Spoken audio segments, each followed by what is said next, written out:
Entonces, el primer ejemplo que vamos a ver de los climas locales son los climas urbanos, que que hacen referencia a cómo las ciudades modifican, ¿sí?, los parámetros meteorológicos debido a los cambios que se producen en la superficie, ¿sí? Entonces, ¿cuál es la importancia de conocer estos climas? Bueno, en primer lugar, reduciendo, por ejemplo, uno de los principales factores que tiene el clima urbano, que es la contaminación, podemos reducir los costos en salud. O también, en muchos casos, mejorar las calidades de vida de las personas, por ejemplo, que están expuestas a golpes de calor que se ven agravados en las ciudades. Entonces, bien, como decimos, en sí los climas urbanos son de escala local, pero digamos, el estudio de los mismos se puede hacer básicamente en tres escalas. A escala regional, cuando hablamos de escala regional, en realidad lo que estamos hablando es de comparar el ámbito rural que rodea la ciudad con el área urbana. Entonces, dentro de estos estudios se dan las principales comparaciones, por ejemplo, entre la temperatura del medio rural y la temperatura del medio urbano, las características del viento, las precipitaciones, ¿sí? Entonces, esto es lo que se estudia a escala regional. Y además a escala regional también se ve cómo la ciudad modifica su atmósfera inmediatamente superior, pero también genera lo que se llama como la pluma urbana, que va por fuera del ámbito urbano, ¿sí?, y modifica la atmósfera superior de algunas zonas rurales. Bien. A escala local, ¿qué hacemos referencia? Bueno, la escala local hace referencia a las diferencias al interior de las ciudades, ¿sí? Por ejemplo, no es lo mismo el centro de una ciudad que un barrio residencial. Las características climáticas no van a ser iguales. Entonces, lo que se estudia es ese ámbito, ¿sí?, esa variación de los parámetros meteorológicos en distintas zonas de las ciudades, ¿sí? La temperatura, el viento, la precipitación, la humedad, ¿sí?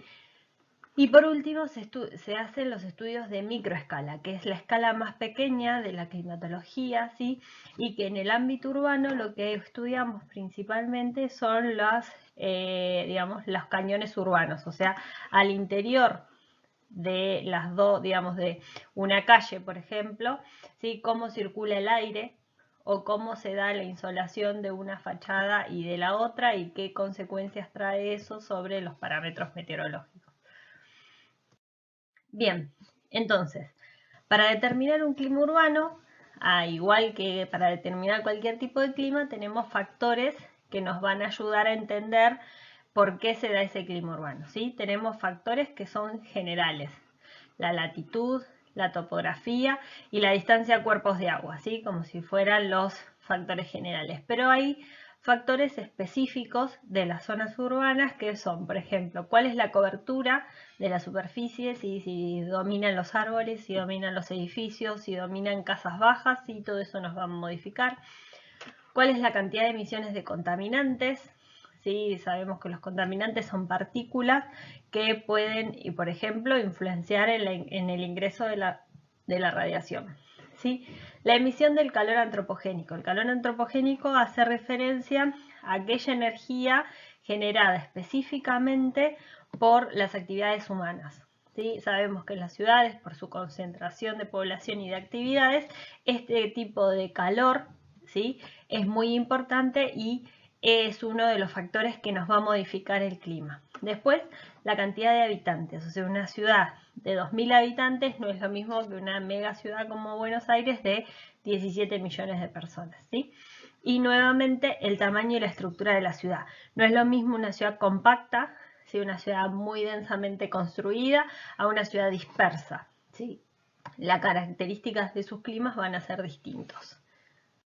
Bien, entonces todos esos factores, ¿sí?, los podemos, o sea, nos van a ayudar a explicar el clima urbano, pero también nos van a ayudar a entender lo que son los balances energéticos urbanos. Ustedes ya vieron la noción de balance energético en las unidades previas, que si nosotros lo tomamos para una superficie normal, ¿sí?, tendríamos la radiación que ingresa, que es la radiación neta, y la cual se va a descomponer ¿sí? De manera que parte de esa radiación va a quedar almacenado en lo que es el suelo y otras partes de la radiación se van a transformar en radiación sensible, que es la radiación que nosotros sentimos y se puede medir, por ejemplo, con un termómetro, y la radiación latente, que es aquella radiación que queda almacenada en alguno de las superficies.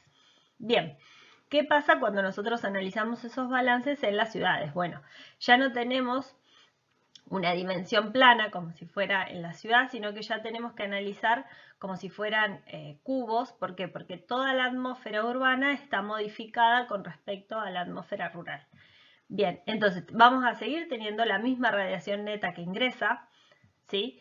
La proporción de calor latente y calor sensible van a ser distintas. ¿Por qué?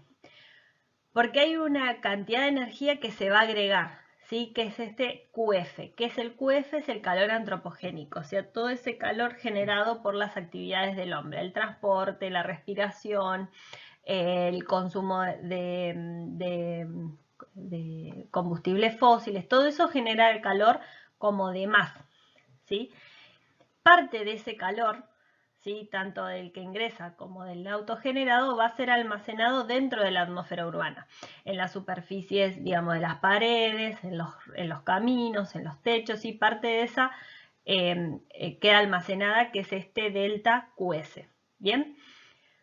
Y tenemos por último, ¿sí? Si acá ven la ecuación, tenemos la radiación la radiación neta más el calor antropogénico, que es lo que se le agrega, lo cual se equivale a el calor sensible, el calor latente, el almacenamiento que se produce dentro de la atmósfera urbana y una serie de energía, que es energía que se mueve por procesos advectivos, que ustedes ya los vieron, ¿sí? Pero que es muy baja la cantidad de energía, que en general muchas veces se hace o sea, porque la cantidad de energía que se va a mover de un lado hacia el otro va a ser similar en la entrada y en la salida de este cubo que nosotros estamos viendo, por lo tanto es casi despreciable. Entonces, estos balances energéticos, ¿sí? Nos van a ayudar a explicar por qué se produce, por ejemplo, el aumento de la temperatura en la ciudad. Si nosotros tenemos mayor cantidad de energía que en los alrededores, vamos a tener un correlato en el aumento del calor sensible, que lo podemos medir en la temperatura. Entonces, ¿cuáles son los principales efectos de una ciudad sobre su climatología? ¿Sí? En cuanto a la radiación, ¿sí? Tenemos que en general la radiación es menor. Ya vamos a ver por qué. Porque hay digamos, los edificios impiden la radiación directa, y entonces hay una reducción en lo que es la cantidad de radiación, ¿sí? Tenemos menos insolación, menos valores de radiación ultravioleta, como también menos insolación en horas y en el total. La temperatura. En general, las temperaturas son más altas en las ciudades que en sus alrededores. ¿Sí? Si vemos una media anual, en general entre 0,5 y 1 es lo normal. Esto va a variar según el tamaño de la ciudad y las características de la morfología urbana. Y generalmente es más alto los efectos sobre las temperaturas mínimas, sobre todo en invierno. Como consecuencia de que tenemos mayor temperatura, vamos a tener una reducción de la humedad, ¿sí? También vamos a tener que hay mayor cantidad de cobertura de nubes. Esto es uno de los efectos principales de la contaminación. Al tener mayor cantidad de núcleos de Aiken, la formación de gotitas de agua y la posterior formación de nubes es más propensa. Hay más nieblas invernales y más nieblas estivales en los espacios urbanos. La precipitación en general es un poco más, sobre todo en áreas donde la precipitación convectiva es posible. Nosotros, al tener un suelo más caliente, se favorece el movimiento ascendente del aire. Si tenemos mayor cantidad de posibilidades de formación de nubes, como estábamos hablando recién, esas nubes en un momento se van a formar, van a seguir ascendiendo por el calor que irradia la superficie, y eso va a hacer que se produzcan mayores precipitaciones, sobre todo de tipo convectivas. Como hay mayor temperatura, hay menor probabilidad de nevadas, ¿sí? Hay 10 veces más partículas en suspensión y hay muchísimos más gases contaminantes. En cuanto a la velocidad del viento, bien, en general las ciudades tienen un efecto en la reducción del viento. ¿Por qué? Porque al tener mayor rugosidad, o sea, los edificios, las casas, los árboles, generan mayor rugosidad en la superficie de la Tierra, lo que hace que el viento tenga mayores obstáculos, con lo cual se vea frenado. Entonces, en general, tanto el promedio, las ráfagas son inferiores y generalmente tenemos más porcentajes de calmas. Ahora vamos a ver cada uno de estos ejemplos en mayor detalle.